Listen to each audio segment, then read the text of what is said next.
My name is Nedra Moncrief Craig. I am the System Director of Behavioral Health at Centera. So you probably say, well, what do you really do then?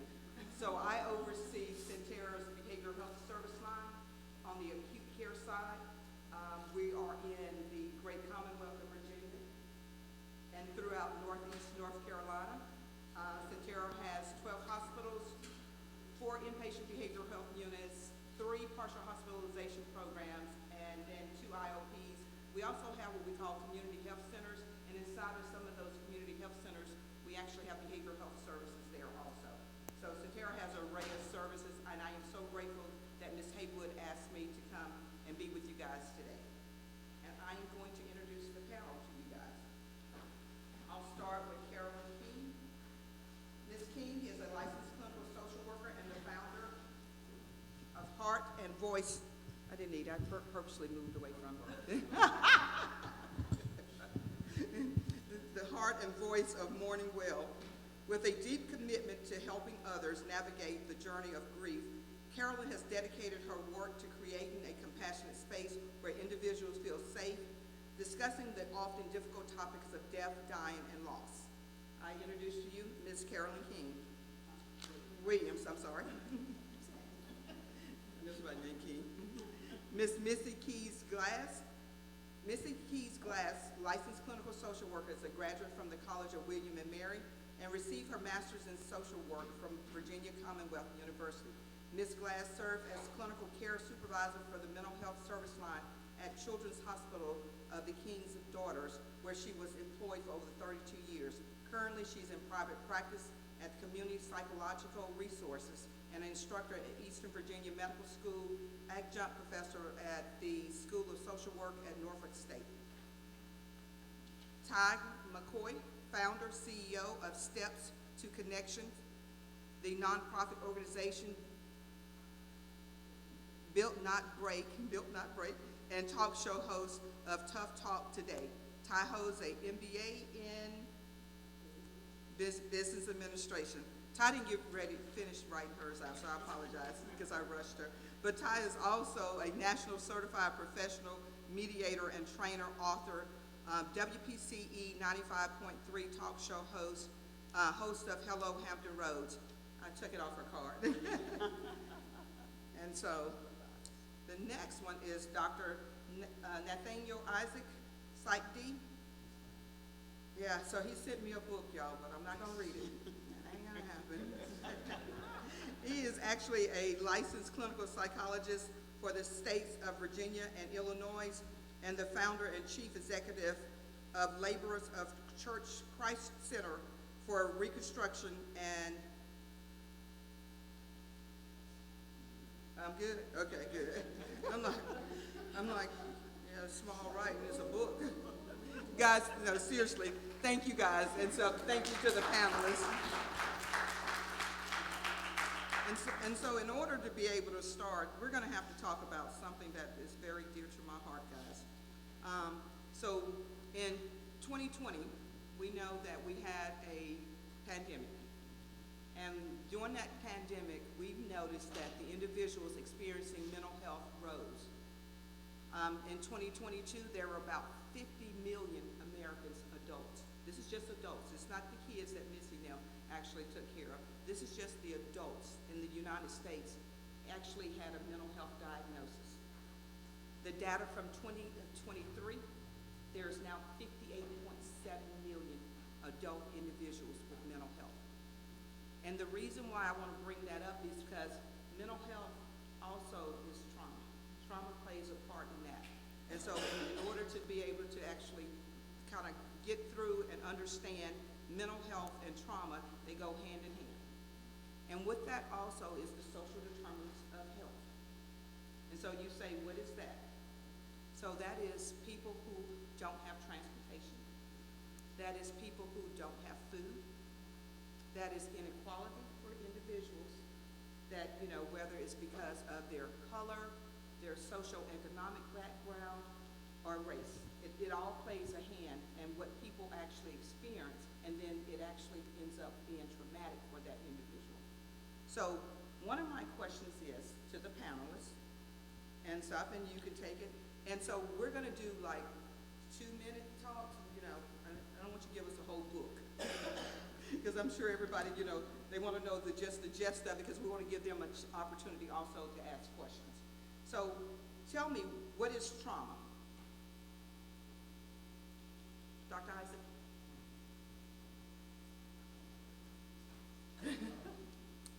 Well, just simply put, trauma can be trauma.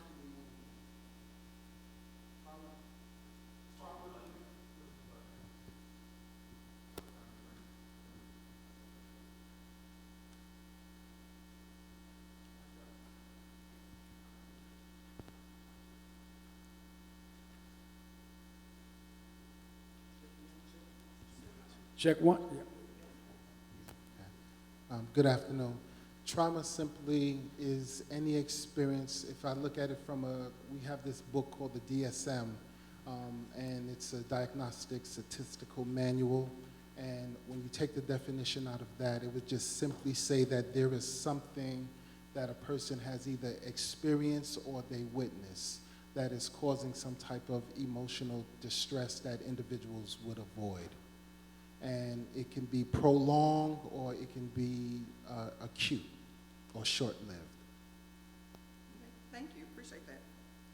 Ms. Glass, how do you recognize someone experiencing trauma?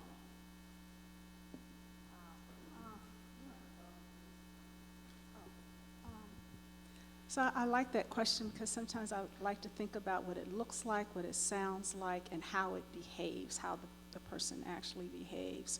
So if you talk about what it may look like, and I'm thinking now to some of the kids that I have worked with and even adults, it looks like fear, it looks like your body language, it looks like a person who may be kind of looking over their shoulders all the time because of hypervigilance. What it sounds like is persons who you may say are afraid, are I'm nervous. It looks like anxiety. It looks like being persons who say I'm afraid of a certain person. And then and all of these are layered, are layered. So I usually can hear when I'm doing an assessment if someone has had a traumatic experience because they'll tell me, but they just may not name it. So it may be sexual abuse, it may be alcohol abuse, it may be growing up in a family that had what we talk about ACEs, those adverse childhood experiences. So that's what it looks like, what it sounds like, and also look, sound, and how a person behaves. Thank you, appreciate that. Great.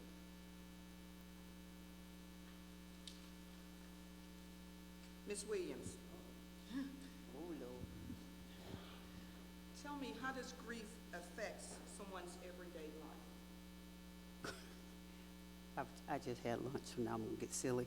How does it help? It depends. So grief can hit you different kind of ways. Some folks can shut down completely. Some folks can be talkative. So it depends on the situation. It depends on the person. It depends on the type of family you came from. If you came from a closed system family means that you don't talk about nothing.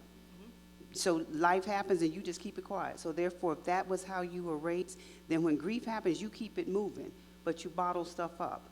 Now, if you bottle stuff up, then later on what's going to come up is your anger, your frustration, your disappointment, your drugs, your sex, your alcohol. However, if you came from an open system family where they talked about it, processed it, then you deal with grief a little bit more healthy. You can talk about it. You can share the feelings. You can cry. You can laugh. You can have remembrance. So it really just kind of depends. If you got healthy grief or unhealthy grief or unhealthy grief, it will display entirely different. Then there's, avoidance. Okay, you don't talk about that at all. So, You can talk about it. there you go. So, Okay. that's it. You're welcome. Appreciate that. Uh-huh.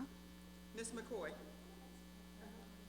I do want to say that trauma usually shows up in relationships, and it also shows, I often think about how people are navigating their workspaces and their relationships. And usually I can say, okay, that person has dealt with some kind of trauma, because it will rear its ugly head, it will show up. and usually it shows up in relationships. Thank you, appreciate that. Oh, this is ours. Ms. McCoy, why is it important to recognize the importance of receiving therapy when you're going through traumatic events? Well, the old saying is people who go to therapy so that they can deal with those who do not. Okay?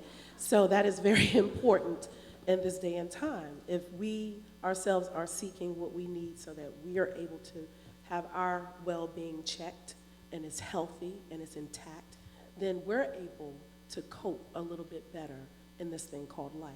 So it is very important that you're able to talk with someone who can be objective in the things that you're dealing with individually, collectively, and with your family, friends, or in a professional setting. So it's very important that you have a safe space to be able to release that information. Anybody else on the panel want to answer that also? I just want to add to it. So what I would always tell people, and I truly believe in therapy, but you got to find the right therapist. And finding the right therapist is like finding the right pair of shoes. And sometimes you can go, I got some nice shoes I started to wear, but I looked at them shoes, I said, my feet going to hurt by 10 minutes after I'm standing up. But they cute shoes.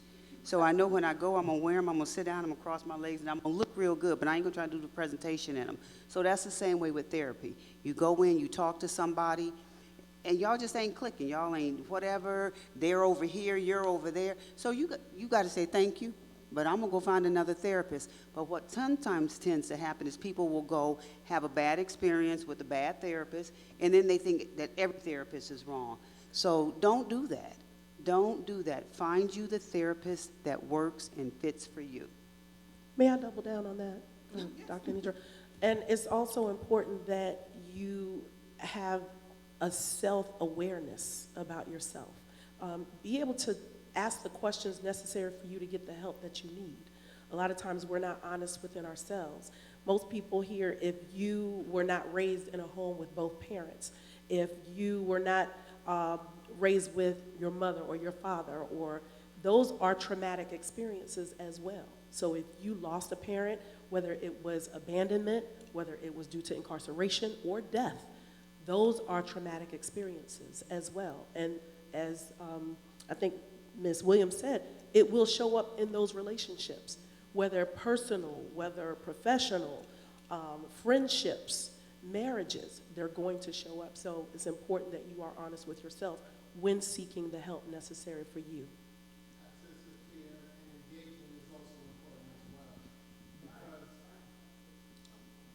Access to care and engagement is important as well. Unfortunately, there is a wait time. A wait list. People are having a hard time getting the services because they may be looking for therapists. This is where engagement does make a big difference for you all. Why? Because you have to understand, I may be a bad therapist. Your encounter with me may be horrible, but it's still good because maybe it was just my job to get you to open up to realize what you're looking for. And then you may go over to somebody else and it'd be the greatest experience. It's not that what I did was wrong, it's just that sometimes I have to break through fallow and hard soil just to get you where you need to be.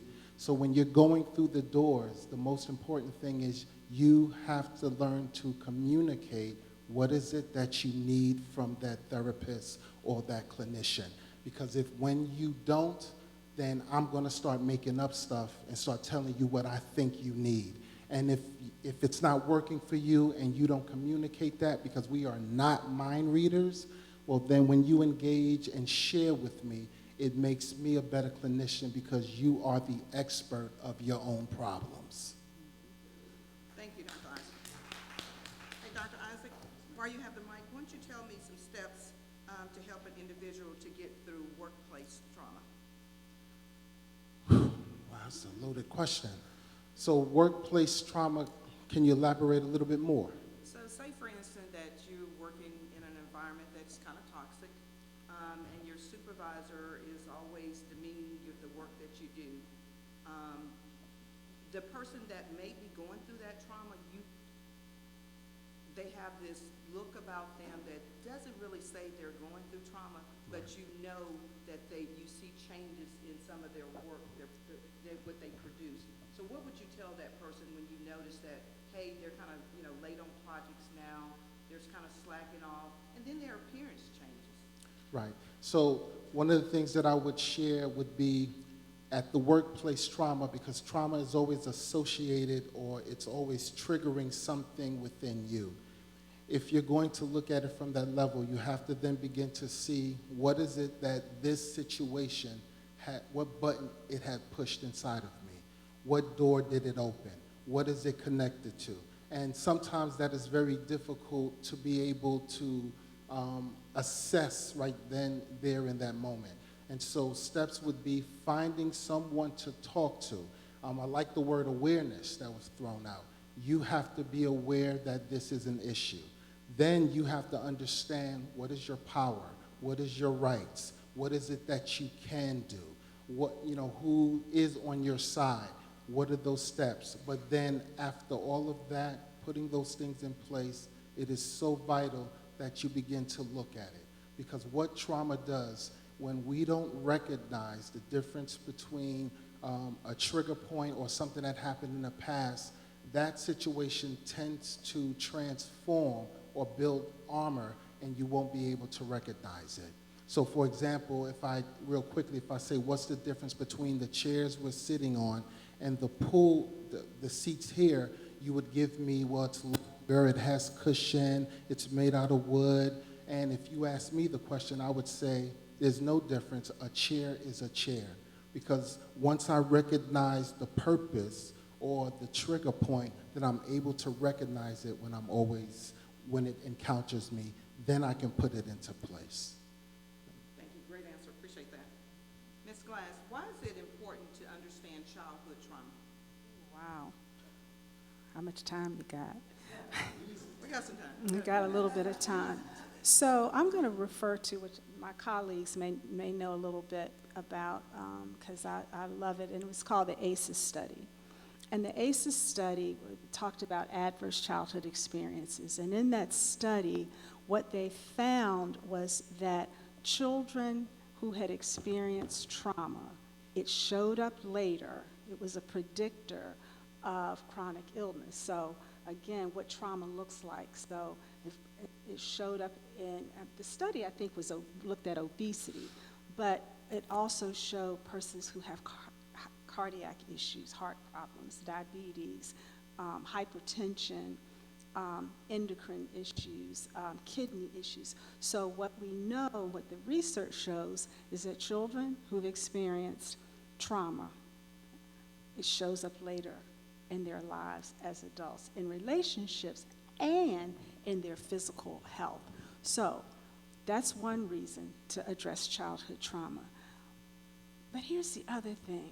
Hurting children grow up to be hurting adults. Hurting children grow up to be hurting adults. And if we don't address and identify the trauma that children are experiencing in their homes, in their schools, and in their communities, and in their churches, right? If we don't address it, then it shows up again. You're either going to pay on the front or you're going to pay on the back.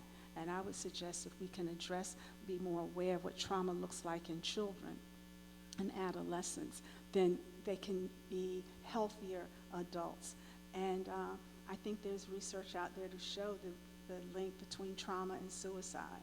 So that's a whole nother talk. But again, we're talking about why is it important to address childhood trauma. We want healthy adults.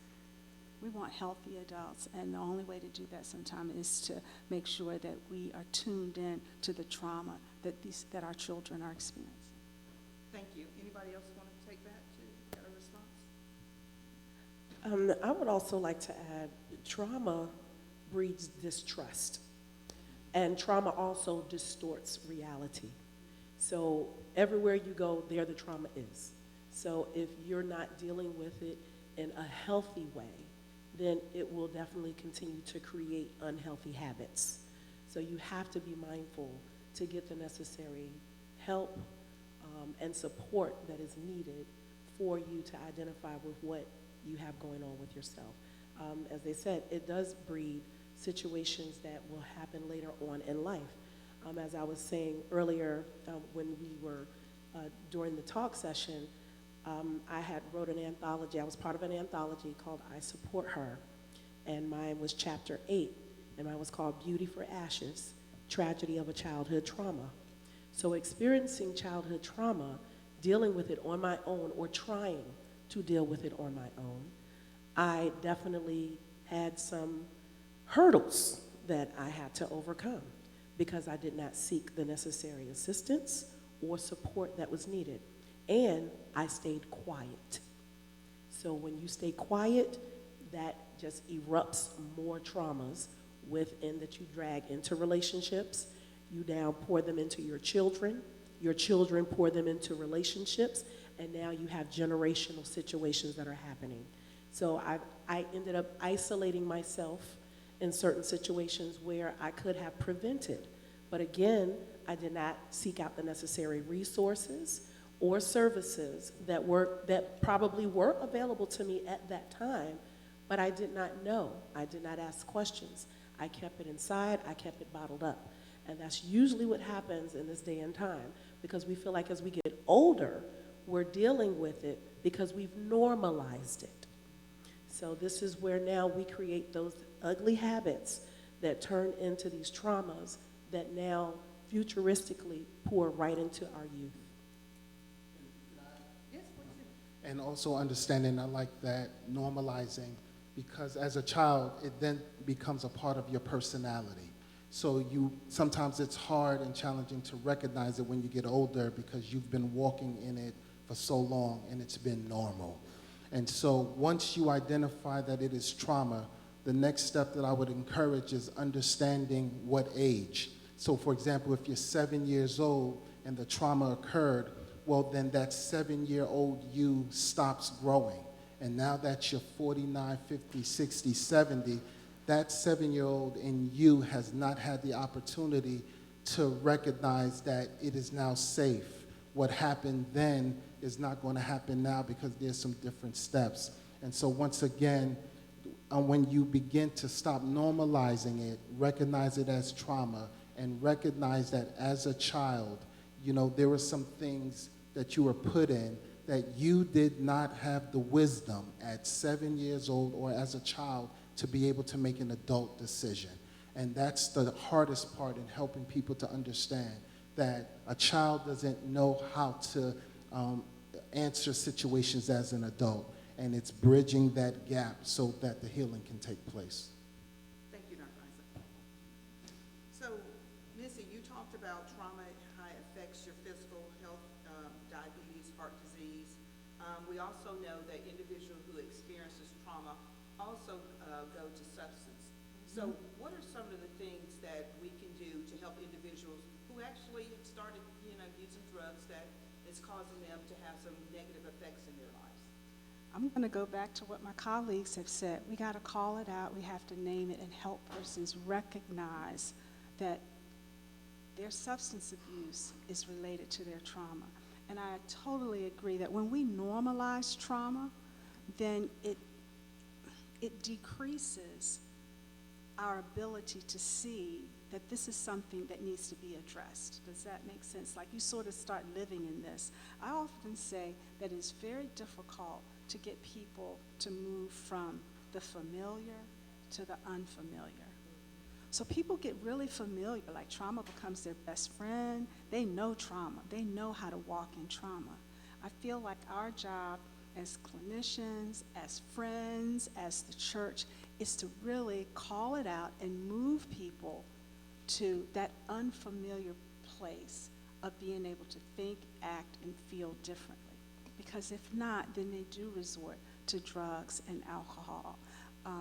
And so most of the persons that I work with as adults, they have a trauma history, and they're using drugs, alcohol, and as one young lady told me the other day, she says, well, I don't use cigarettes, but I'm vaping. So again, it's just as bad. I mean, it still will ruin your lungs, right? But again, I think that we have to call it out, and then we have to, I'm a big fan of therapy.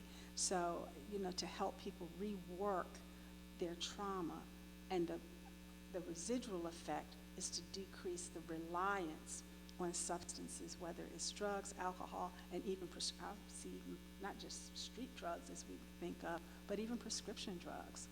And other things that people get addicted to, because people get addicted to other things other than substances. So. I was going to say, yes, we need to call those things out, because we need to definitely call those things out, because trauma, like you said, it fortifies other things such as sexualized behavior, pornography, gambling. So there are other things that definitely attribute to those traumas. So we have to be mindful that it doesn't just have to be a drug, you know? You have shopaholics, you have people who are hoarders. So there are other things that are attributed to those traumas that will show up in life later on. I don't know how many grandparents or moms or parents we have in here. How many of you have sons and you said, you the man of the house? You the man of the house. You the man of the house now. You the little man. That's a traumatic thing to put on a child, to tell them that they're the man of the house. They're not prepared mentally, emotionally, or physically to handle that. And then later on in life, when they're 21, and they think the man of the house is only supposed to take out the trash and good grades in school. That's it. And now they've been pressured to not know what manhood looks like. Young ladies who bear children at a very young age, a very traumatic experience. Their bodies, their minds, their emotional health is not prepared to have a child at a young age, but now they're forced into motherhood. So those are traumatic experiences. Again, like we say, they fold over into generations to come. So yes, and I am too a champion for therapy. It is necessary. And also we're talking about self-medication as well. So when we're saying self-medicate, you're medicating, whether it's sex, whether it's ice cream, whether it's eating, or even if it's just talking yourself out of your blessing or talking yourself down. You're trying to numb the pain. And being in the unknown is, well, what is it like if I don't live with this pain? What is my life? What would that be like? Well, we won't know until we take those steps. It's just understanding that we do understand, we do care, and we don't want you to self-medicate, and we don't want you to run, but we want you to embrace your pain, but we understand that you have to do it at your readiness. Thank you, appreciate that. So guys, speaking of trauma, trauma brings along depression also. So Dr. Isaac, just reading your bio where I was standing here and stuff, you have an extensive bio. Can you tell us 3 signs of depression or suicide, and what can an individual do to help someone to overcome that? So, wow. Okay, so, because I'm looking at it at 3 levels. So if I'm looking at it spiritually, we're looking at vexing. If I'm looking at it in your soul, we're looking at this constant, intrusive, negative thoughts, negative thinking, thoughts of death.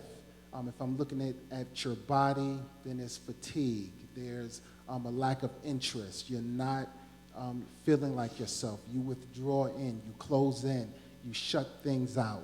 If I look at it at another level, there was a time I battled with depression.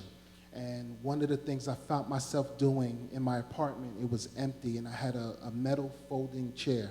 And every time I sat in that chair, and I'm trying to put socks on, I would be sitting in that chair for 2 hours straight, naked with 1 sock on, trying to figure out where did my life go. And I had to recognize that depression was a spirit. And so I had to then begin to move the chair out. I didn't like the way I felt. I wasn't sleeping, and I started to have to open up windows and let the light come in and rearrange some things. So if there's thoughts of death, if there's I don't feel like myself, or if I feel sad, any of those things, or even racing thoughts, or 1 minute you're up and then the next minute you're crashing, all of those are signs and symptoms that there is something going on. Thoughts of death isn't always, I wish I was dead. Thoughts of death can also be, sometimes I wish I'm not here. Or if you're in church and you kind of take the back seat. or you find yourself always complaining about what somebody else is doing or not doing, and things of that nature. All of those are just quick signs and symptoms that your mood has changed in some form or fashion. So, Miss Williams, I've read your bio and stuff, and I know you've had some things that happened in your life and stuff. Can you tell me 3 signs of depression or suicide, how you overcame? Never had suicide. 'Cause What about depression? So depression just, it can sneak up on you, and it can mask itself. Because you can be going along real good, and then all of a sudden, as he said, you just begin to go down. So for me, I know when I'm going down, because like I said, I can feel it. I can feel it. Now, what I do when I feel it, I recognize, okay, how long am I here? And if I'm here a little bit longer than I need to, then I will find someone to get me out of it. I know that I can't do it by myself. However, I get up in the morning. I'm a journaler, so journaling helps. Journaling helps. Music helps. So those are things that I know that I can do when I tell myself I'm a weeble. Remember that commercial? I'm a weeble. I wobble, but I don't fall down. So I don't fall down. However, personal disclosure, I have a daughter. I have a daughter. It was so funny. Have a daughter. And when she was a teenager, I thought it was just teenage adolescent rebellion. So I heard you earlier talk about, you being too light, that the white folks didn't like you, you're too, so that was my daughter. That was my daughter. She couldn't fit in. She couldn't fit in. Light skin, hair. So I'm thinking so I take her to Mitzi. This is when I know who Mitzi is, but I don't know her. But I say, okay, I know you work with kids. So I'm sitting there doing the assessment, and Mitzi says, Carolyn, she's clinically depressed. And I'm like, get out of here. So me, working on my licensure, completely missed it. Completely missed the signs. Why? Because I'm looking at my daughter through my eyes as a mother. I am not looking at her anything clinical. There's a child, she got everything in the world. What you got to be depressed about? What the heck? I'm depressed, and I got to pay this lady to tell me something. But once I saw that, like, wow, eyes open, paradigm shift. Now I got to work with my daughter from an entirely different perspective. So I didn't hear her when she came home complaining. So when you talk about folks not listening, sometimes it's your own mom and daddy that don't hear you. So they come home and say something, and you just a kid, you don't know what you're talking about. Hey, you think you had it rough. I walked to school. So then we go to justifying our crap, and we put it on our kids. So for me, I had a daughter, and to this day, she struggles with it. Now, at 30 years old, she's able to now identify it and talk about it. And she says, Mom, some days I just go home, and I get in the bed, and I don't want to get up. I don't know anything about that kind of depression. So I say to her, again, what I told y'all earlier, she's my daughter. She ain't my client. Wow, babe. Wow. Okay. All right. And I just come beside her. But I will ask the question, have you thought of taking your life? So I'm not scared of that question. Why? Because she's tried it 2 times. So I'll ask the question. Are you suicidal? No, Mom, I'm okay. Long as you ain't trying to kill yourself, I'm good. You need me to get in the bed with you? You need me to hold you? You need me to call your therapist? Because I'm not your therapist. So I know my lane. I know my role.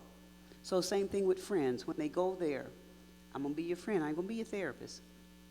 So yeah, so I'll talk. And I'll ask, are you going to hurt yourself? Where are your pills? Where are your knives? Where's your weapons?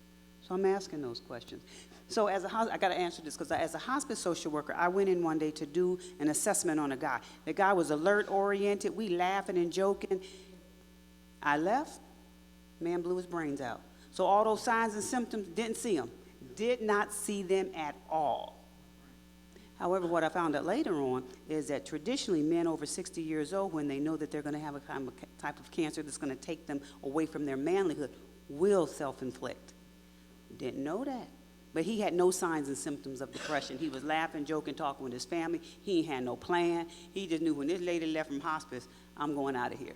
So depression kind of sneak up on you. Wear a different mask. And it's true, I actually had an employee when I used to run a state hospital in Alabama, I know, the great state of Alabama, I had only been at that hospital, I was young CEO of the hospital, and I had been at that hospital probably 2 months, and I noticed signs of one of the employees that worked in the HIM department, the medical records department, what we call it now, and I told her supervisor, I said, one day we're gonna have a long holiday weekend, and she's not gonna come to work. And so I said, I want you to go talk to her, understand where she's coming from, what's going on in her life. She did that. She went to talk to her, she came back, she says, Dr. Craig, she's fine, don't worry about it, everything's good. Lo and behold, the state gave us a long holiday weekend. That Tuesday morning, she wasn't at work. Her supervisor comes to me, she said, well, she's not here. And so I sent the supervisor, and running a state hospital, we actually had our own police department that actually on the campus. And so I sent both of them, to the captain and the actual supervisor, to the employee's house. They come back, 40 minutes later. Oh, she didn't open the door. So this time I sent my captain, I said, when you get there, call Tuscaloosa Police and have them to come and go in the house with you. And lo and behold, she was laying there. But only reason I noticed the change in her is because she would be shabby as I don't know what, come to work, clothes wrinkled, everything. 2 weeks straight. Makeup on, hair combed, clothes looking good. And I have a beautiful necklace she made for me, gave me a necklace. She started giving away things. Nobody, and I told her, I said, you have to understand, and nowadays, if you know me, you'll know I'm always speaking to people. I'm always trying to help somebody. And so, because people amass how they're feeling, and I'm always talking, and I'm talking to you, know why? Because I want to know, what can I do to help you? And so, just like everybody up here, we want to help people. So I want you to pay attention to the differences people have. And so, you say you go to church, you pray to God, but like, Dr. Isaac saying, spirituality matters too. It's not just God's spirit, that spirituality. And so that's why I asked that question, because all that trauma and stuff she had been through her life. And as a matter of fact, I actually watched the coroner bring her out of the house, got the cats out of the house, called her mom in New York to let her know she had passed. And so it made me a better leader, because I knew then that I needed to start paying even more attention to the people that we put all this work on.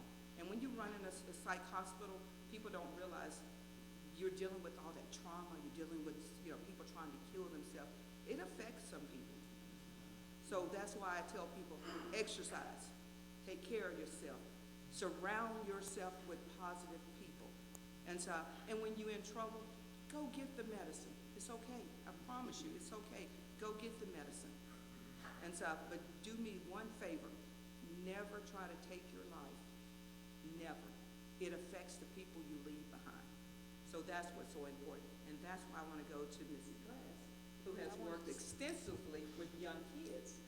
But can I say something about, and we kind of talked about this morning, but I just, again, want to emphasize trauma and depression and suicidal thoughts in the church and in the body of believers. If you notice, and the power of the testimony. Listen to testimonies. I don't know if y'all do testimonies at your church, but at my church, we, on New Year's and Bible study, and, people are telling their story. And I thought about this on New Year's Eve, and we do testimonies during our New Year's Eve service, our watch night service. And for the first time, it was listening to the testimonies of persons and with a lens that I had never listened to before. And so, we shout at the part when God delivered and God did this for me and, God helped me through this. But what about what came before the comma? And I heard my own testimony. Who would know? I mean, Carolyn and I talked about it on the way up here, just the struggles with my husband that he has had with his health in the last year. Who would have known, though? Who would have known the weight of that, right? And so I'm giving my testimony that God is good. He helped me with my husband and, my job, talk about workplace trauma and all of that. But what no one knew is the weight of what was going on at 1721 Lafayette Boulevard, the weight of that and watching that and hearing that go on with my husband. So when you notice your a choir member who's not coming to choir practice, like Nedra said, check in. You notice that the person who's usually on your pew, they're not there, you need to check in. The person whose testimony is different or they look different, check in. The affect, we talk about affect, and it's different. Check in because that person may be struggling. So anyway, I just wanted to. Can I just say, and I I know was that just also, wasn't the question, but I just felt like I had to say that. and one of the colleagues up here said, as a mother, missed it. I'm gonna say, as a clinician, I've missed it. I had a couple of clients who have taken their life. Coming to therapy, started off depressed, started to feel better, wasn't a thought in their mind, and then turned around after they got discharged and released, come to get a phone call from their family member that they took their life. I'm going through my mind, what happened? What did I miss? We talked about this, we tried that. And sometimes when people make that decision that they want to do it, you just don't know. There is a difference between a clinical depression and there is a difference between a situational depression. The clinical depression is when those scenes become observed. The research still says that people don't kill themselves when they're depressed.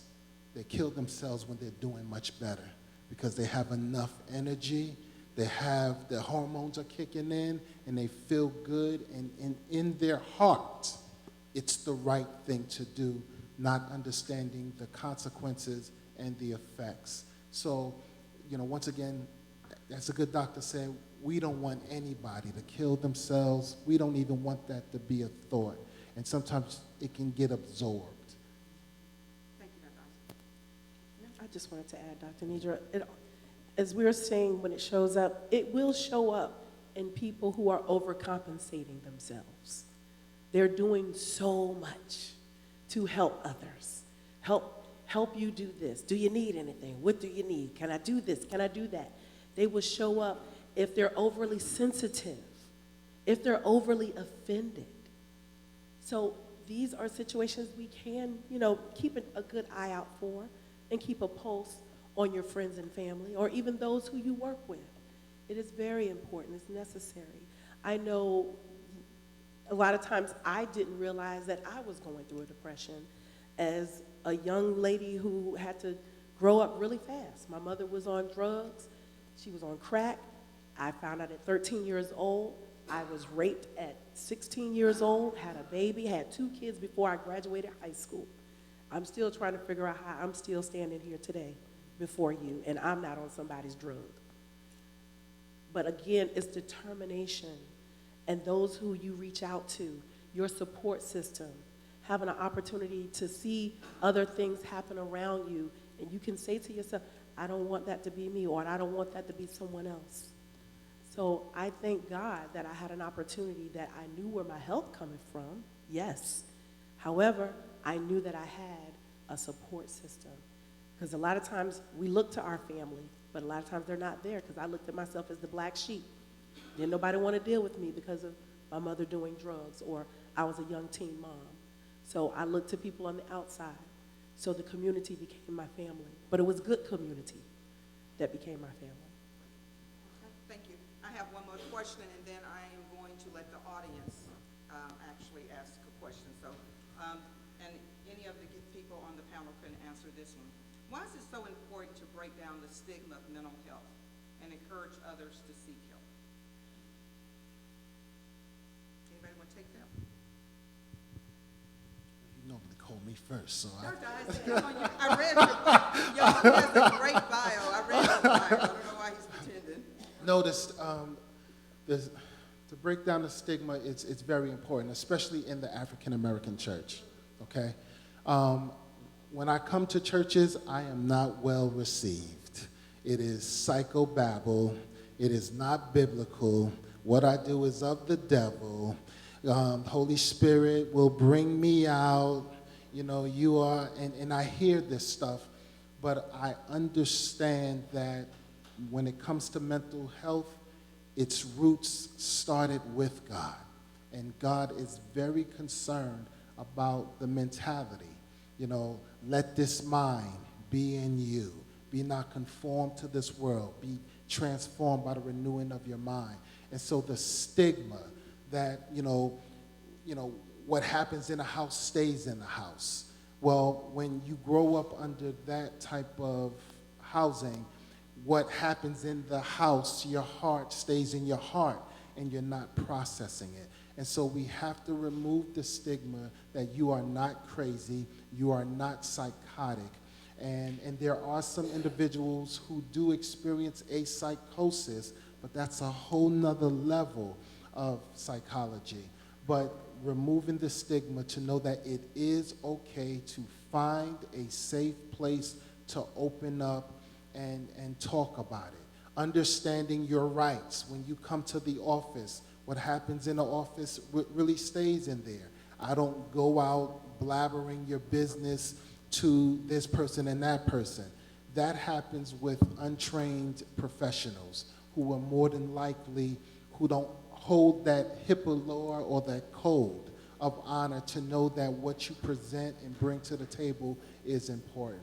And so we have to remove the stigma that, you know, only white folk go through that, or a black folk don't go through that. That's not, no, when you're going through something, it is important to understand I need to go to the right places to be able to get proper answers and instructions.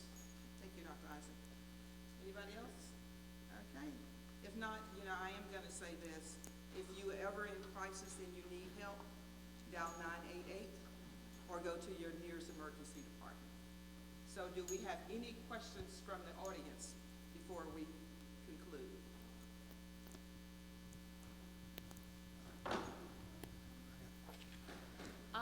I had a question about your daughter. So I have a 16-year-old daughter, and part of the reason I came today is my best friend passed away from cancer last What year. name? It was also her, Paige Nicole. Thank you. She passed away last year from cancer, from a rare cancer at 34. It was also my daughter's godmother, and we've been best friends since we were 14. So I'm trying to figure out how do I was actually just talking about this in the back, how do I help her to process her grief while I'm grieving? That's good. That's real good. Ask her. I'm a firm believer, and she may not know. And she may not know. So you just, all right. So you ask. I don't know how to help you. What you think? I don't know. Okay? Mm-hmm. Good. So you'll keep asking. And then it may not be you. So here's what I know also as well. So remember I told you earlier that parents don't tell kids because they don't want the kids to cry or whatever. Guess what? Kids do the same thing. They protect the parents. It is the craziest thing in the world. So parents protecting kids protecting parents, and everybody all messed up. So get her somebody else, because it may not be you. She may not know how to talk to you. I don't know what y'all's communication style is. I know when I, at my age at 30, was parenting my daughter. Now today, because I'm a grandmother, I talk to them so different. So it could be you, some things that you've said or how you said it, so she may not take you sincere. I don't know. So does she have a favorite aunt? Does she have someone else that she can talk to? And I know her godmother just died. But again, you acknowledge that, wow, this is really rough. Girl, I'm trying to help you, and I'm hurting myself. We need somebody else in here to talk. What do you think? And she may tell you, yeah, Mom. Or she may say, I'm okay. So you just watch her, and that's the hardest thing for a mother to do. It is the hardest thing for a mother to watch your child hurt, and you really can't help them in that hurt. So you have to rely on other people. So I'm a firm believer in prayer. And I ask, God, show me who needs to be in my daughter's life, who needs to be there, So my mother says it best. My mother said prayer is the best weapon Christians has and the least one used. The least one used. So we don't go in prayer oftentimes. However, here's what my husband told me on his dying bed. I'm sorry, I got to tell the story. So John and I were married forever, and I'm the religious one, right? At that time, I'm not religious anymore. So I knew the scripture, I knew the word, and I would ask John, does God ever talk to you? And John said, no, he don't say nothing to me. How God don't talk? How you don't hear? I'd get offended on his dying bed. I called him one day when he was in the hospital. I said, what you doing? He said, I'm just laying here. His voice, I'm just laying here. I'm like, what you doing? I'm just listening to God. I did what you do. Really? Carolyn, God is always talking. We just got to stop and listen. Most powerful things my husband said in 34 years. God is always talking. We just got to listen. Just got to listen. So you ask the question, who needs to be in our life? Because it might not be me. You're here, you ask the question, so it might not be you. Ask, who needs to be in our life? Then listen. Listen and watch. Pay attention. Word tells you all the time, pay attention. Watch for those random people to show up. And it may just be that they'll just go in and sit and talk with her. Maybe somebody needs to come and sit and talk with you. So pay attention. Pay attention. Just ask. Baby, I love you. I love you. I want the best for you. And eventually she'll hear that. God, give her a heart, take that heart of stone and give her a heart of flesh so she may receive. That's what you do. And can I chime in real quick? Yes, sir. Also removing the stigma, allowing your child to see you grieve, sharing in that. The stigma is removing that stigma of, I have to be the strong one. No, you don't. That's the problem.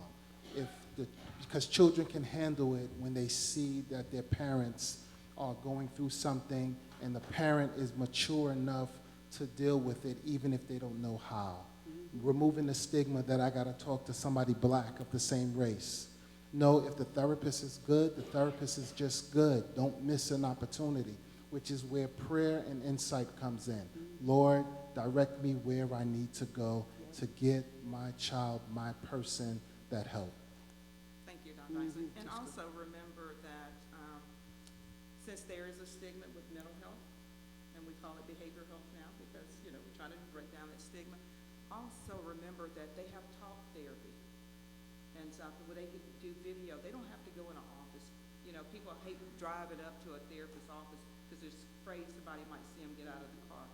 And so they have text therapy now, guys. Yeah, I know it's amazing. These young people come up with everything. And so there is so many things that can help. And so you got to give them the resources. And that was why it was so important that when Ms. Haywood asked me, I'm like, who do you want as vendors out here? So I want you to know the resources in your area. That is always important. Use them. Yep. And then when you're afraid that somebody might see you, do tell us therapy. It won't hurt. Yes, ma'am. I'm going to stand up so you can see. We've been talking about trauma, and I know trauma has been around for years, all my life. And as an educator, my question is, why now is trauma so in your face as opposed to when I first started teaching? Okay, so I'm going to say something, then I'm going to let the panelists talk. So the reason why we hear so much about mental health, people said it was COVID-19 pandemic, and so it's not just that young people are letting you know they're not okay. Yeah, they're not that generation where I'm going to go hide and stuff. They're telling you, I got anxiety, I'm depressed, I can't get through the day. They want you to know that they're not having a good day. And I think that is going to be the generation, this young generation is going to break down that stigma of people getting help. And so the largest number of people seeking services now or child and adolescents. Yep, because they're letting you know. And so that's what's making people more aware of it. It wasn't, people could say, oh, COVID, y'all, we were in a crisis. We were in a crisis when I started in mental health in 1999. We were in a crisis, and so nobody knew it because it was quiet. I closed down 11 state hospitals in the great state of Alabama. This was the psych hospitals. And so those individuals ended up on the streets. Nobody cared. But when COVID hit, everybody started noticing because it was the young people who said, we're not doing well. We need some socialization. We can't be isolated. So, Dr. Isaac. And I like Dr. Craig. Then you have these waves. You have these waves. So if it's trauma now, before it's also autism, it's also bipolar. And what I'm saying is, when there is a new terminology that comes out, people seem to grab to it. So now the wave is trauma. Everything is trauma. Well, the other part to it now is we have to now give more clarity of what will be considered trauma and what's not traumatic. And so it's good that they're using these terminologies now, and this is where we have to now educate and share with people, you know, trauma's this, or trauma looks like that, or this how far it can go and how far it doesn't go. We have to now provide the language to it. Ms. Glass? Yeah, I was going to say, I think trauma has always existed. I just think we're able to name it now. If you think about your stories, your narratives, we talked about some of these this morning. If you think about just some of the situations that happen historically in Black and brown communities. I think someone talked this morning about post-traumatic slave syndrome. I love her work. So trauma is not new. Trauma is not new. However, we're able to name it. I think there's more research. I think that there's also, it's, as my pastor says, it has legs. It's showing up everywhere. In the relationships. Kids now are struggling at school. Would y'all agree? Kids are struggling at school. And so I always say, sometimes I don't know the right answer, but I do need to ask the right question. And I think as soon as we started asking the right questions, we started to see, okay, this is trauma. And if we've got to help our communities, you know, at the individual level, at the micro level, we got to help individuals. But then at the meso level, we got to help our families. And if we can help our families, then we can help our communities be healthier. And I do think that COVID brought to light a crisis. But let's be clear, it's just that COVID just, you know, we had a biological pandemic, which was COVID, but we also had a racial pandemic, both going on simultaneously. We have no choice but to look and face trauma. I think the challenge now is to making sure that all of us, whether you're in education, no matter what your field is, we need to be educated. And in our churches, there's, becoming more trauma informed as a church. I think that workplaces need to be trauma informed because now we can name it. We can put a name on it. And we can't serve God and be the best version of who God wants us to be if we're not addressing our mental health. That's just a fact. God requires that of us. He requires excellence. And for us to be the best version of ourselves, we have to name it and address it and reach out and not do this in isolation. We're a community. So what do you mean by trauma-informed? So tell the audience exactly Trauma-informed, what you mean by that, becoming more trauma-informed. that we understand more what trauma looks like, what it sounds like, and what it feels like, and that we are putting practices in place. I'm going to use in our church. I'm going to use churches, and, but we could use even hospitals, which is where I worked at. So that we're doing things intentionally to make sure that we are sensitive to the fact that those that we work with, that we worship with, are are sensitive to the fact that they may have had a trauma. Let me give you an example. So if I go see a client or a patient in the hospital, one of the things that I do, if I'm going to want to talk to a person, I'll say, would you mind if I stand next to you? Because I'm trauma informed. Because I clearly understand that just my voice cadence, my voice volume could be a trigger for somebody because I'm trauma informed. If you're a church and you notice somebody who may, we had this happen one time at church. Someone seemed more emotional and expressive than what we had known from that person. I mean, we've known this person 30, 40 years, but that person was different. Because we were because I was trauma informed, I'm trying to learn more. I said, something is going on with that person. So that's what being trauma informed is. And there's lots of toolkits out there to help churches become trauma informed. If you're an usher, you need to be trauma informed. Y'all laughing, but I've seen it. You need to be trauma informed. If you're security and you tell y'all are laughing. If you're security or you're on the parking ministry, anybody on the parking ministry, and you tell someone, I'm sorry, ma'am, or I'm sorry, sir, but you can't park here. And they call you everything but a child of God. Okay, well, we need to kind of understand what may be going on with that person. Maybe you triggered that person by just you asking that person, could you park over there as opposed to park over here? So it's just learning some ways to be sensitive to persons and the traumas that they may have experienced. And the way you talk to people. And the way you talk to people, but even Because the way you look at What you people. say might trigger somebody. Even So, the way you look at people. Did you want to? I think this gentleman has to speak. I first want to commend you guys for pouring into me. Can't speak for anybody else, but I can definitely speak for me. But I want to say something to you, Dr. Isaac, that you said, you kind of just really spiked the thought. When I was raised, my dad said, men don't cry. Men don't cry. Just put some dirt on it, whatever. So I was going through something one day, right? And I was talking to my son, who was deployed in another country. And I started crying. And then the first thing he said? Thank you, Dad.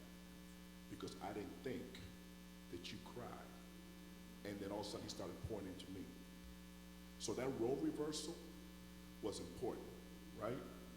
And one of the things that I tell folks all the time, and maybe you guys, someone from the panel can speak to this. Kids are adults in training. I don't know how else I can say it. And where our job is to pour into our kids, build a foundation. So when they grow up, they understand that men can cry and things of that nature. So I just want to say thank you to the panel, but I specifically want to say thank you to you because what you said in regards to the question that she had was powerful. So let me tell you this. So they say men don't cry. When I was growing up, my dad didn't want to see us cry. And he used to tell us crying is a sign of weakness.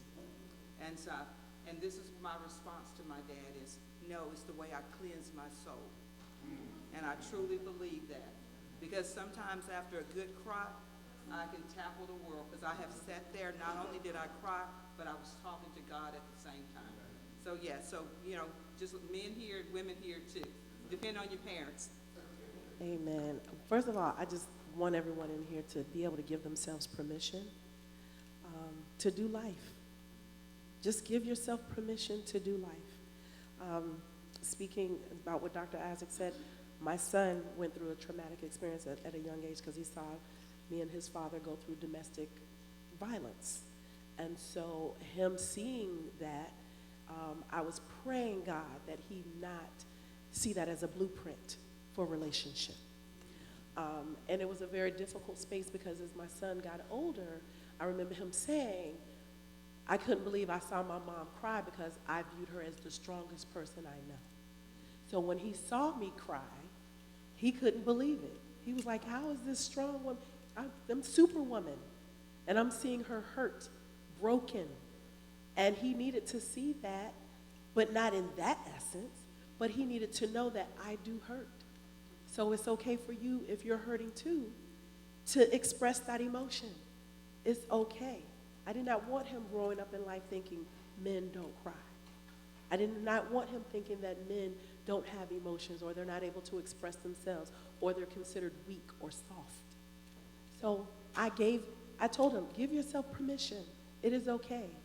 And after working 22 years in the education system, in administration, I knew that my work in the behavioral health sector was not enough in the schools because it's so bureaucratic and it's so political. I wanted my work to outreach in the community. So I had to step out after 22 years. I said, I gotta retire. I'm not doing enough in the schools. I can't do what I need to do in the schools. I need to get out in the community. So I view the community as my classroom, and I'm learning lessons every day. So give yourselves permission to live life, please. So guys, we're at time. Panelists, y'all have any last words? One more question? Excuse me. The National Alliance on Mental Illness, the Williamsburg chapter was here today, but that's a national organization. They do national conferences. There's the Virginia chapter, TNAMI, and their conference is coming up this summer in Richmond, and I would advise all of you to go to the website and look at the offerings. They have a workshop on just about every topic, whether you're concerned about people in the prison system and how people are cared for in hospitals, people in college, young people, whatever the topic. They do a tremendous job of covering a variety of topics. So if you can at all attend that, it's well worth it. The Virginia chapter of the National Alliance on Mental Illness. And also Mental Health America has a lot of data on it. If you're concerned about whatever the topic is, you can go and do a topical search and get information on anxiety or depression or whatever it is. So there are a lot of resources out here, but it's nobody's job to tell us. You know, you have to advocate for yourself and come out to things like this and research for yourself. Even the local Williamsburg NAMI, they have family support groups. They have the support group for the person in crisis or the depressed person. You know, if you feel that you want to be a part of the group, if you want to learn more about what mental health look like, what depression look like, how to deal with it, and to have that support group of other family members who are going through what you are going through, or if you are the person who is depressed, to have a peer group of people who are going through what you're going through. It's so important to get connected and to know what the resources are and to fight. You know, we're in a fight. We're in a fight for our spirituality. We're in a fight for our abundant life. And nobody's going to do it for us, but we have to reach out, find the information, pray, use therapists, be humble, not feeling like, well, I'm independent, because that's part of what my problem was, you know. If you've always been the one to take care of yourself, to have a decent job. No, sometimes you need help. Sometimes you find that broken place in yourself, in your heart, from childhood or wherever it came from.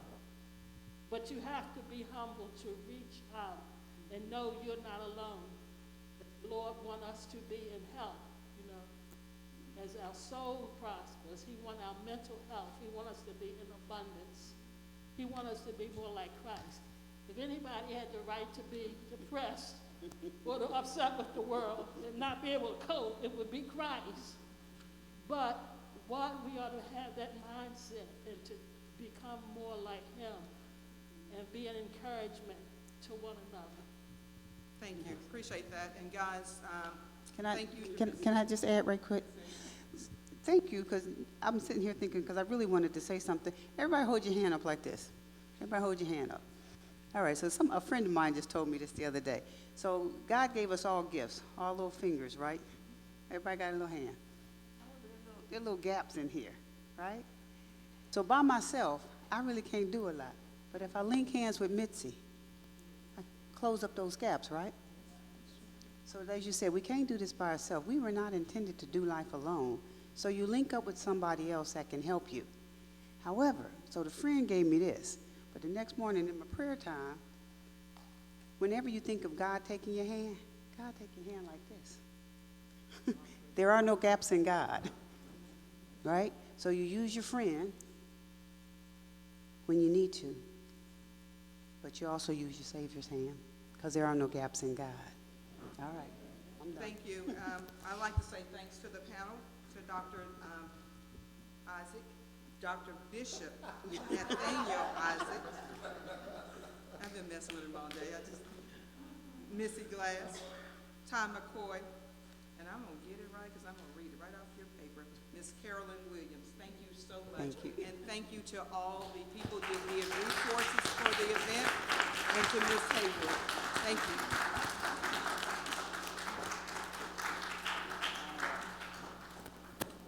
We're just about ready to close out. Before we pack up and leave, I just want to say to this group, thank you again, because we have covered so much material today. And again, thank you for my partner in crime here, because she was the one that put this into a lot of opportunities. To the committee, Deacon Byrd, Trustee Phillips in the back, Deaconess Lewis, Deaconess Lassiter, Sister Bond.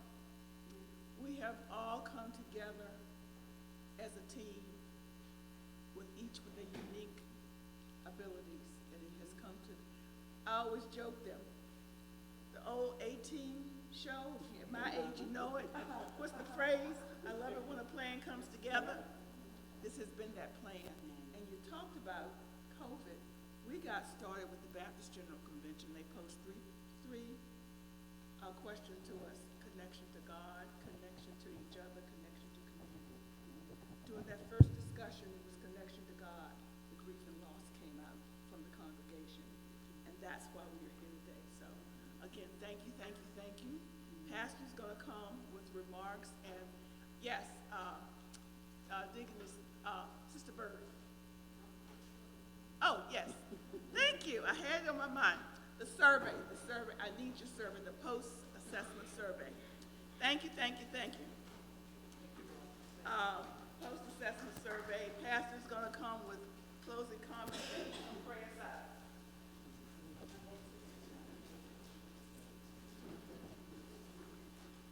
Well, this has been a beautiful, beautiful day, and I believe even healing has taken place today, definitely for me. This has been something that has even been a part, it's been injected into our strategic plan for our church, the need of having such a session as this. It has been a vision for me for a long time. With me, it started with working with young kids at the Juvenile Detention Center, where I worked as a part-time counselor. And I would leave work and go there and spend about 5 or 6 hours after work and go there. But when I was there, I was able to meet a lot of young people. And I was looking at case files, but at the same time, I was looking at the behavior patterns. But it was great to start to see the family dynamic. That taught me a lot. But also while I was there, the unfortunates always happen. You know, I had 5 young souls commit suicide, one in between shifts that I was on. And then upon that, I've had many deaths. So it's always been a part of my heart to introduce to the congregation from the pulpit mental health and the need for it. Everything is not always so spiritual in a real sense, but there are times when we need that extra support. And yet at the same time, we need support, we need therapy, but it's also a time when we might just need a pill. Amen? So I want to thank, the right one, yeah, through a specialist, you know. But I want to thank everyone for coming and participating. We were all in it together. I'm sure we've all learned. Just want to thank Dr. Craig. This is who you've been bragging about, right? Yes. Amen.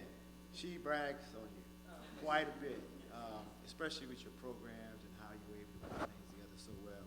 But Dr. Craig, Dr. Isaac, and Ms. Glass, and Ms. Williams, and Ms. McCoy, it has been a pleasure to meet you all. And I'd like to also introduce Dr. Sierra Savage, if you don't mind standing. Amen. She is the owner of Felicity Incorporated, and she offers individual, couples, family, and even art, therapy, etc. So just wanted you to introduce herself and so that you can be aware of who she is. And we're going to get some more information from you as well. But just want to say thank you one more time for everything that you all done. But, you know, somebody said a term that I love to say, see things through a different lens. Who said that? I think you said that. Now that you have seen things through a different lens, and one thing that I've always seen as well when you look at the Bible, I've always seen Jesus as also being the village psychiatrist. And so now that we have a new lens, and we know who we are, and we know where some of our situations and difficulties and maybe traumas or stresses have come from, I would just ask that you just look at the story of the demoniac when Jesus came and said, "Who are you?" And they mentioned the name, you know. Look at that through another lens when he said that I am Legion, right? So it's always good to learn and to be educated, because when you learn and you're educated, then you can also see the actual book through a whole nother lens than what someone told you to look at it as. Amen? Amen. I have nothing else, and thank you for all the participants and audio-visual. Alan has left, and Deacon Lewis, he stepped right in, so we want to thank you. So I would just say, let the Lord lead you and his Holy Spirit guide you in all that you do, and may you have traveling mercies. Thank you. Thank you. You want to remove this?